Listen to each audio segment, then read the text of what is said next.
그래서 안철수 열성파들이 있지 않습니까? 막무가내 거기 또 다 가잖아요. 난 유승민 대표나 하태경 의원이나 그거 감당하기가 만만치 않다고 봐요. 저는 그건 이제 합리적인 그 대화 논리가 안 통하는. 그럼 그분들이 다 이렇게 통합당에 가면은 이제 조금 있으면 유승민 대표도 쫓겨납니까? 유승민 하태경 한번 당해봐야죠. 나는 거기서 오산한 거로 봐요. 나는. 굉장히 기뻐하시는 것 같습니다. 네, 안철수 국민의당 대표가 어제 이상돈 전당대회 의장에게도 당원권 정지 징계 처분을 내렸습니다. 이에 따라 바른정당 통합 의결 전당대회 진행 방식에 시선이 쏠리게 되는데요. 안 대표는 이 의장을 포함해서 현역 의원 16명 등 총 179명에게 징계를 내렸습니다. 이 징계의 목적은 말이죠. 처음 이 징계를 하겠다고 나왔을 때부터 뜬금없는 거였거든요. 왜냐하면은 이분들은 다 다른 당 만들어서 나간다는 거잖아요. 이분들을 당원권 정지를 시키는 게 무슨 의미가 있습니까? 그렇죠? 이 징계의 유일한 목적은 이상돈 의원의 사회권을 뺏는 거였어요. 전당대회에서. 예. 네, 어쨌거나 명시적인 주 이유는 창당 발기인대에 참여라고 하는데요. 이상돈 의원은 여기에 이름을 올리지 않았다라고 합니다. 유일한 목적은 이상돈 의장이죠. 의장. 예. 전당대회 의장의 사회권을 뺏는 게 목적이었지 나머지 분들은 다 의미 없는 겁니다. 178명의 분들은. 징계를 당하셨어요? 징계 당해도 당한 기분도 안 나고요. 관심도 없습니다. 제가 방금 179명 징계는 결국 그 타겟이 전당대회 의장인 의원님이라고 제가 해석을 했는데 어떻게 보십니까? 그런 면도 있지만요. 처음부터 당교를 바꿔서 그야말로 새벽 6시부터 전국 23곳에서 투표를 하고 밤 9시에 인터넷 화면 중계를 해가면서 전당대회 한다는 아주 그냥 초현실적인 전당대회를 한 것은 다 어떻게 보면 그 전당대회 의장이 저이기 때문에 시작한 측면이 많다고 봅니다. 그렇죠. 네. 전당대회 의장으로서 이제 사회권을 가지고 계신 분인데 이 통합에 대해서 부정적이라서 혹시 전당대회를 본인들이 원하는 통합파가 원하는 뜻대로 안 될까 봐 어떻게든 사회권을 뺏고 싶은데 그러면 명분이 있어야 하는데 이 명분으로 이걸 사용한 게 아닌가 이렇게 해석되는데 그 외에도 사회권을 제약하기 위해서 조치를 많이 했죠. 그렇죠. 사실은요. 제가 보기에는 이번에 바뀐 당규에 따라서 전당대회를 진행을 할 수가 없는 것은 저는 솔직히 이건 내가 할 수 있는 게 아니다 이렇게 생각을 했습니다. 그리고 또 하나는 이제 이번에 신당을 추진하는 쪽에서 특히 실무진 쪽에서도 이제 어떤 몇몇 의원은 이거 흥분해 가지고서 우리가 전당대회에서 저지해야 된다는 저지파가 있었어요. 저지파. 또 한쪽에서는 저거 이제 우린 저기랑 이제 안 된다. 창당파가 있었는데 저는 오히려 이 저지라는 것이 제가 의장이느냐 안 되는 걸 상대방이 뻔히 알기 때문에 온갖 술수를 할 것이다. 그렇게 되면은 그야말로 초현실적인 전당대회가 될 것이다. 그래서 저는 창당을 빨리 준비해야 된다. 저지한다 믿고 있으면은 이제 시간에 쫓긴다. 이렇게 그런 박 전 대표는 처음에는 저지할 수 있다고 생각하셨던 것 같아요. 그죠?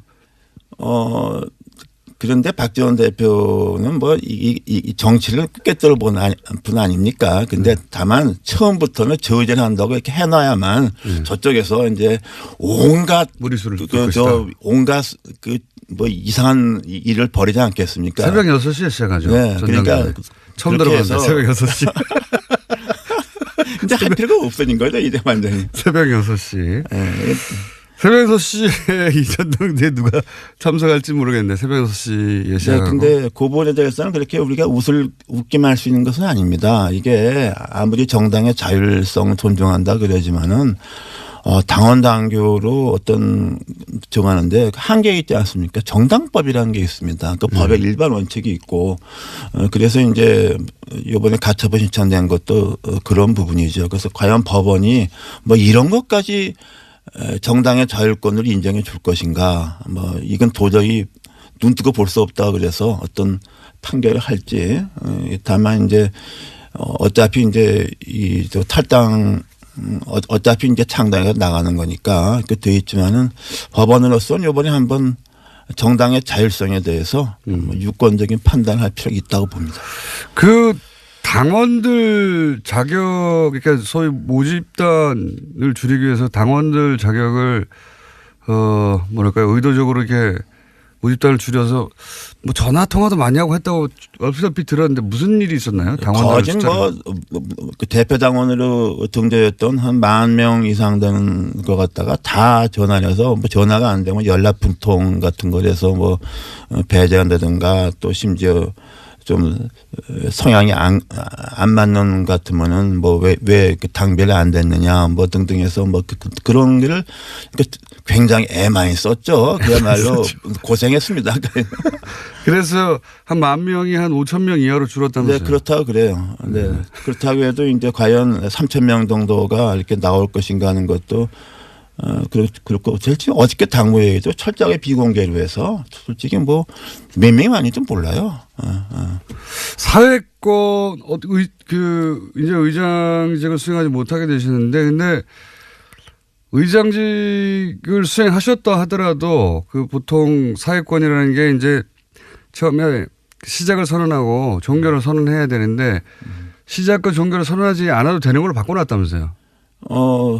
근데요, 뭐 저도 그 상세한 건 딱 보지도 않았어요. 뭐 어차피 그거 되지 않을 거니까 그 완전히 그 사회 보면 그 바보 되는 거 아닙니까? 솔직한 얘기로 23명에 뭐 화면 보고서 이게 뭐 나 그런 게 해본 적도 없고 전국 23곳에 이제 네, 중계하는 뭐 그 화면 보고 물어보고 내가 그 짓을 어떻게 합니까? 그러니까 그리고 나는 이게 전당대회까지 창당이 이렇게 진행될 거라고 생각을 했지만 그 내 성격 같아서는 처음부터 이제 이건 난 이거 못한다고 당결 바꿨을 때 이제 그렇게 발표한 것도 방법이었지만은 막 이런 전략적 고려 때문에 제가 계속 침묵을 했던 거죠. 지금 의장단 중에는 의장이신 의원님도 그 당원권이 정지됐고 부의장인 윤영애 의원도 징계받았고 이제 남은 게 부의장이 이영호 의원인데 네. 이분은 소위 중재파죠. 네, 그러나 뭐 지금 중재파라고 이제 분류되는 의원들도 뭐 똑같이 행동하기는 좀 어려울 것 같습니다. 그 중에서 제가 보기에는 뭐 다수는 그 우리 민주평화당으로 아마 합류할 것을 보고 있습니다. 네. 민주평화당이 처음에 창당할 때 뭐 14명이다, 15명이다. 그 지역구 의원은요. 네. 이런 얘기가 있는데 그중에 이제 비례대표 의원 3분이 이쪽 합류를 선언했는데 출당을 안 해주는 문제 가지고 계속 얘기. 네, 그렇죠. 그 문제는 어차피 좀 창당하고 나서 꽤 오래 갈 겁니다. 그 문제가. 갈 것이고 제가 보기에는 현재 어저께 이름 올린 지역구원이 14명이고 예.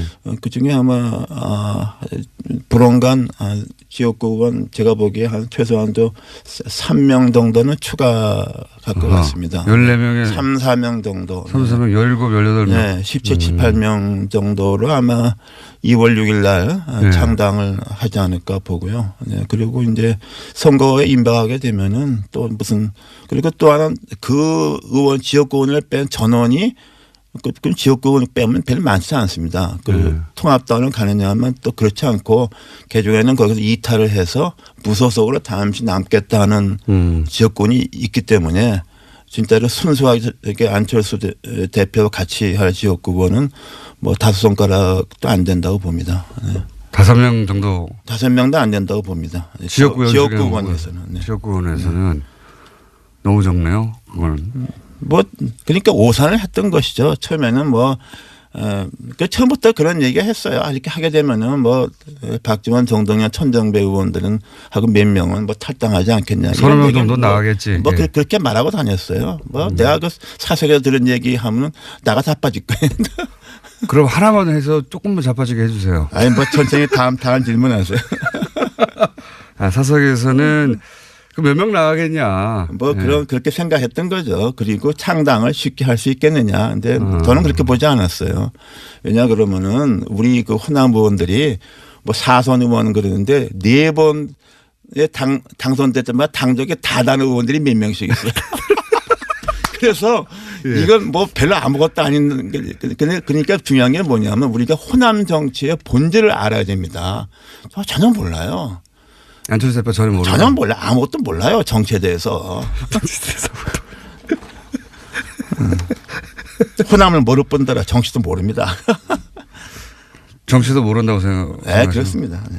그래요. 그런데 정치를 모른다고 이제 평가하셨는데 이렇게까지 이제 다들 보기에는 무리수가 아니냐. 네.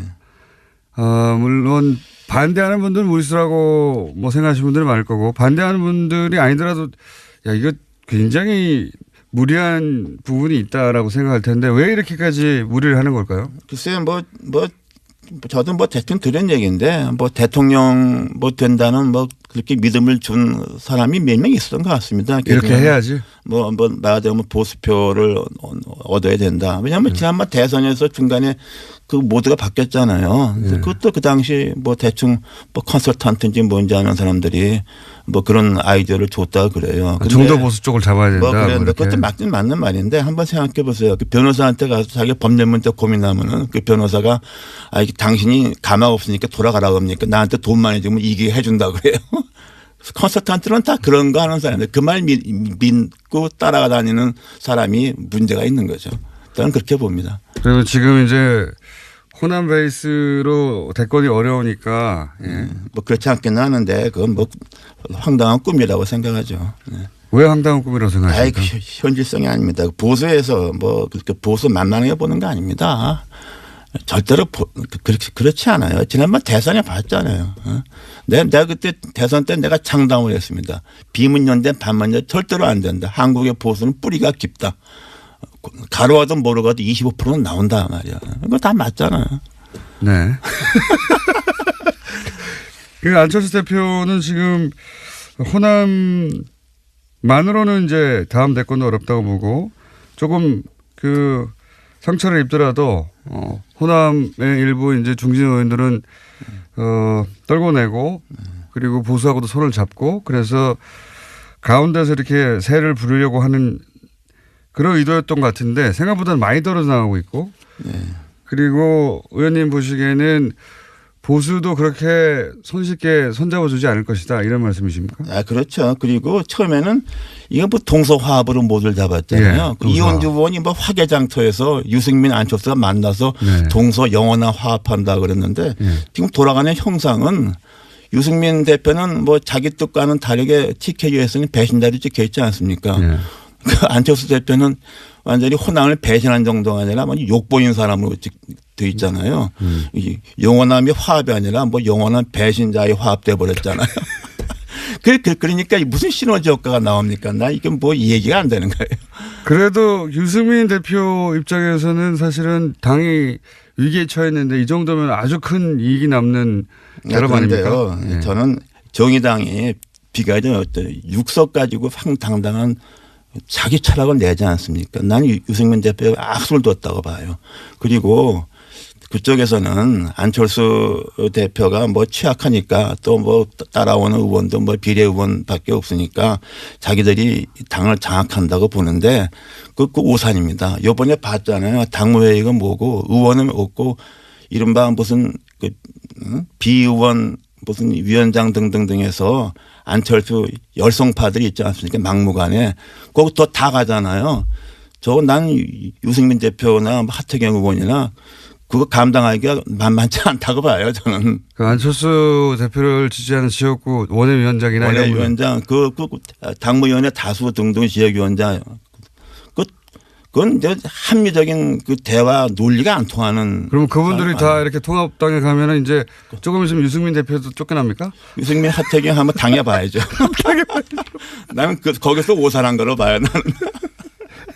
굉장히 기뻐하시는 것 같습니다. 나는 기뻐하기보다 나는 유승민 대표에 대해서 안타까운 심정을 갖고 있고 저는 그러나 또 이혜원 의원 통해서 몇 번 워닝을 줬는데 뭐 자기가 그대로 갔으니까 뭐. 그 비례대표 출당 문제는 어떻게 될까요? 지금 의원님은 출당을 요구하는데 안철수 대표는 절대 안 된다고 하고 있지 않습니까? 네. 그래서 뭐 그건 저 혼자 문제만이 아니고 뭐 최소한도 박주현, 장정석 의원 외에 그 외에 한두 명 더 가능성이 있습니다. 아, 그래요? 뭐 대충 짐작하시는 분이 있을 거예요. 네. 그 중에 한 분은 상당히 상징적 의미가 크죠. 아마 그것은 아마 그 신당에서 민주평화당과 공식적 요구를 할 테고 조금 시간이 걸리겠죠. 그러나 뭐 저는 그때 거기 뭐 창당 이런 거 할 때 우리 비례 의원 문제는 고려하지 말아라. 그거 고려하면 안 된다. 그래서 그 개문 발차라고 그랬지 않습니까? 네. 그리고 뭐 저는 개의치 않아요. 뭐. 개최한다는 거는 그렇게 이제 당 소속은 새로운 통합개혁신당인가요? 그 통합개혁신당 소속이 되실 텐데 거기에서 계속 이렇게 안철수 대표에 대한 비판의 목소리를 내실. 아니 뭐 제가 그렇다고 해서 뭐 사실상 그 당원도 아닌 상황이니까 뭐 민주평화당에서 뭐 이렇게 뭘 활동한다는 것 그것도 우스운 거 아닙니까 사실은. 그러니까 뭐 심정적으로 뭐 좀 그쪽에 매우 가까운 심정적 무소속이 되는 거죠. 심정적 무소속. 당 소속은 공식적으로는 통합신당에 속해 있겠지만 그러면 형식적으로 통합신당. 네, 네. 형식적으로는. 형식적으로 그 소속에서 계속 그 통합신당에 대해서 비판의 목소리를 내실 수도 있겠네요. 아, 제가 언제 뭐 대통령도 그냥 연거포 그냥 맨날 작사를 했는데 뭐 못할 말이 뭐 있습니까?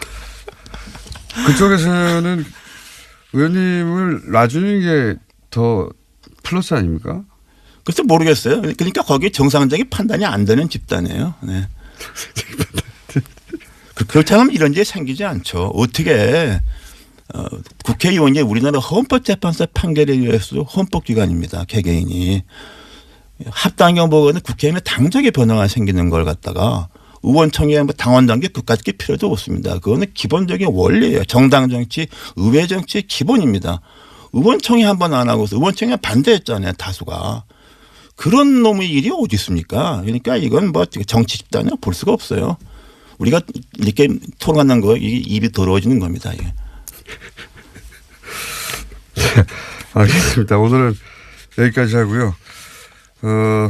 이렇게 통합을 결국은 이제 거의 마지막 요식 행위에 가까운 전당대회 정도만 남겨두고 통합이 이루어질 것 같은데요. 그죠? 이루어지겠죠? 네. 예. 이루어질 것 같은데 이 통합을 성사시키는 데는 결국 안철수 대표의 의지가 가장 중요한 역할을 한 것 같은데. 그렇죠. 안철수 대표의 의지가 이 모든 걸 만들어낸 거죠. 네, 그렇죠. 네. 그게 일종의 그런 것이 한 번 꽂히면 그냥 거기서 그냥 몰두하는 그런 성격이 있죠. 네. 안철수 대표를 그러면 이 통합을 성공시키기 일보 직전인 안철수 대표를 한마디로 평가하시면 마지막으로. 글쎄요, 뭐 제가 볼 때는 뭐 정치적 소양도 없는데 어떻게 해서 일시적으로 몇 년 동안에 좀 국민들한테 과분한 기대를 받았던 것이죠. 이제 뭐 지난번 대선 과정을 통해서 뭐 그 좀 다 벗겨졌다고 봅니다. 이제 우리가 이제 마지막으로 벗겨진 모습을 보는 거죠. 네. 앞으로 이 통합 당에 가셔서도 인터뷰를 자주 하시게 될 첫 번째 의원이 아니실까. 네. 생각이 듭니다. 잠시 후에 하태경 의원 바로 이어서 들어올 텐데 혹시 하태경 의원한테는 하실 말씀 없으십니까? 글쎄 내가 볼 때는 이렇게 쉽게 생각하지 말라고 싶어요. 내가 하태경 의원은 엊그저께 무슨 뭐 저하고 뭐 다른 비례하고는 좀 다르다고 생각하는데 그리고서 마치 뭐 이제 통합하게 되면 안철수 대표 빠진다고 생각하는데 저는 그건 좀 잘못된 생각입니다. 안철수 대표 아까 말씀 뒤로 빠져 있지 않은 것이다. 저는 절대로 그렇죠. 그럴 수가 없어요. 네. 그럴 수가 없는 지금 상황이 돼 있습니다. 그 너무 쉽게 생각하는 거예요. 그래요. 네. 알겠습니다. 오늘 여기 누가 참석할지 모르겠는데 새벽 6시에 시작하고. 네, 근데 그 부분에 대해서는 그렇게 우리가 웃기만 할 수 있는 것은 아닙니다. 이게 아무리 정당의 자율성을 존중한다 그러지만은 당원 당규로 어떤 정하는데 한계 있지 않습니까? 정당법이라는 게 있습니다. 그 법의 일반 원칙이 있고 그래서 이제 이번에 가처분 신청된 것도 그런 부분이죠. 그래서 과연 법원이 뭐 이런 것까지 정당의 자율권을 인정해 줄 것인가. 뭐 이건 도저히 눈 뜨고 볼 수 없다 그래서 어떤 판결을 할지. 다만 이제 어차피 이제 이 탈당 어차피 이제 창당해서 나가는 거니까 그 돼 있지만은 법원으로서는 이번에 한번 정당의 자율성에 대해서 유권적인 판단을 할 필요가 있다고 봅니다. 그 당원들 자격, 그러니까 소위 모집단을 줄이기 위해서 당원들 자격을 뭐랄까요, 의도적으로 이렇게 모집단을 줄여서 뭐 전화 통화도 많이 하고 했다고 얼핏 들었는데 무슨 일이 있었나요? 당원들 그 대표 당원으로 등재했던 한 10,000명 이상 되는 것 같다가 다 전화해서 뭐 전화가 안 되면 연락 분통 같은 거에서 뭐 배제한다든가 또 심지어 좀 성향이 안 맞는 것 같으면은 뭐 왜 당별이 안 됐느냐. 전당대 의장의 사회권을 뺏는 게 목적이었지 나머지 분들은 다 의미 없는 겁니다. 178명이 넘는. 징계를 당하셨어요? 징계 뭐 당한 기분도 안 나고요. 뭐 관심도 없습니다. 제가 방금 179명 징계는 결국 그 타겟이 전당대 의장인 의원님이라고 제가 해석을 했는데 어떻게 보십니까? 뭐 그런 면도 있지만요. 처음부터 당교를 바꿔서 그야말로 새벽 6시부터 뭐 23, 전국 23곳에서 투표를 하고 밤 9시에 뭐 인터넷 뭐 화면 중계를 해가면서 전당대회 한다는 아주 그냥 초현실적인 전당대회를 한 것은 다 어찌 보면 그 전당대회 의장이 저이기 때문에 시작한 측면이 많다고 봅니다. 그렇죠. 네. 전당대 의장으로서 이제 사회권을 가지고 계신 분인데 이 통합에 대해서 부정적이라서 혹시 전당대회를 본인들이 원하는 통합파가 원하는 뜻대로 안 될까 봐 어떻게든 사회권을 뺏고 싶은데 그러면 명분이 있어야 하는데 예, 이 명분으로 이걸 사용한 게 아닌가 뭐 이렇게 해석되는데 그 외에도 사회권을 제약하기 위해서 조치를 많이 했죠. 그렇죠. 사실은요. 제가 보기에는 이번에 바뀐 뭐 등등해서 뭐 그런 일을 굉장히 애 많이 썼죠. 그야말로 고생했습니다. 그래서 한 10,000명이 한 5,000명 이하로 줄었다면서요? 네, 그렇다고 그래요. 네. 그렇다고 해도 이제 과연 3,000명 정도가 이렇게 나올 것인가 하는 것도 그렇고 실제 어저께 당무회의도 철저하게 비공개로 해서 솔직히 뭐 몇 명이 많은지 몰라요. 사회권 이제 의장직을 수행하지 못하게 되시는데 근데 의장직을 수행하셨다 하더라도 그 보통 사회권이라는 게 이제 처음에 시작을 선언하고 종결을 선언해야 되는데 시작과 종결을 선언하지 않아도 되는 걸로 바꿔놨다면서요? 근데요, 뭐 저도 그 상세한 건 딱 보지도 않았어요. 뭐 어차피 그거 되지도 않을 거니까 그 완전히 그 사회 보면 그 바보 되는 거 아닙니까? 솔직한 얘기로 23명에 뭐 화면 보고서 이게 뭐 나 그런 게 해본 적도 없고 전국 23곳에 이제 네, 중계하는 뭐 그 화면 보고 물어보고 내가 그 짓을 어떻게 합니까? 그러니까 그리고 나는 이게 전당대회까지 창당이 이렇게 진행될 거라고 생각을 했지만 그 내 성격 같아서는 처음부터 이제 이건 난 이거 못한다고 당결 바꿨을 때 이제 그렇게 발표한 것도 방법이었지만은 막 이런 전략적 고려 때문에 당규에 따라서 전당대회를 진행을 할 수가 없는 것은 저는 솔직히 이건 내가 할 수 있는 게 아니다 이렇게 생각을 했습니다. 그리고 또 하나는 이제 이번에 신당을 추진하는 쪽에서 특히 실무진 쪽에서도 이제 어떤 몇몇 후보는 이거 흥분해 가지고서 우리가 전당대회에서 저지해야 된다는 저지파가 있었어요. 저지파. 또 한쪽에서는 아우 저거 이제 우린 저기랑 이제 안 된다. 창당파가 있었는데 저는 오히려 이 저지라는 것이 우리가 제가 의장이느냐 안 되는 걸 상대방이 뻔히 알기 때문에 온갖 술수를 할 것이다. 그렇게 되면은 그야말로 초현실적인 전당대회가 될 것이다. 그래서 저는 창당을 빨리 준비해야 된다. 저지한다 믿고 있으면은 이제 시간에 쫓긴다. 이렇게 그런 박 전 생각이 대표는 처음에는 저지할 수 있다고 생각하셨던 것 같아요. 그죠?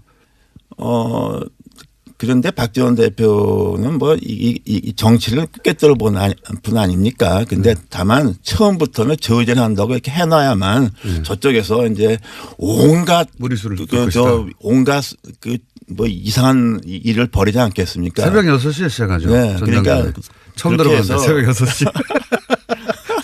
이제 할 필요가 없어진 거죠 이제 완전히. 새벽 6시. 네.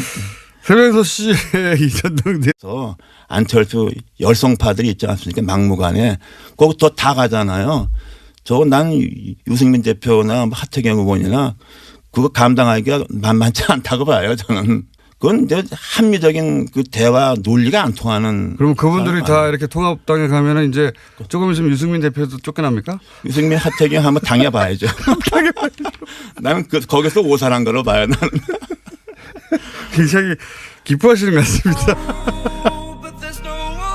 네, 안철수 국민의당 대표가 어제 이상돈 전당대회 의장에게도 당원권 정지 징계 처분을 내렸습니다. 이에 따라 바른정당 통합 의결 전당대회 진행 방식에 시선이 쏠리게 되는데요. 안 대표는 이 의장을 포함해서 현역 의원 16명 등 총 179명에게 징계를 내렸습니다. 이 징계의 목적은 말이죠. 처음 이 징계를 하겠다고 나왔을 때부터 뜬금없는 거였거든요. 왜냐하면은 이분들은 다 다른 당 만들어서 나간다는 거잖아요. 이분들을 당원권 정지를 시키는 게 무슨 의미가 있습니까? 그렇죠?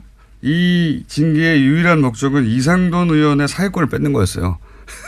전당대회에서. 예. 네, 어쨌거나 명시적인 주 이유는 창당 발기인데 참여라고 하는데요. 이상돈 의원은 여기에 이름을 올리지 않았다라고 합니다. 유일한 목적은 이상돈 의장이죠. 의장. 예.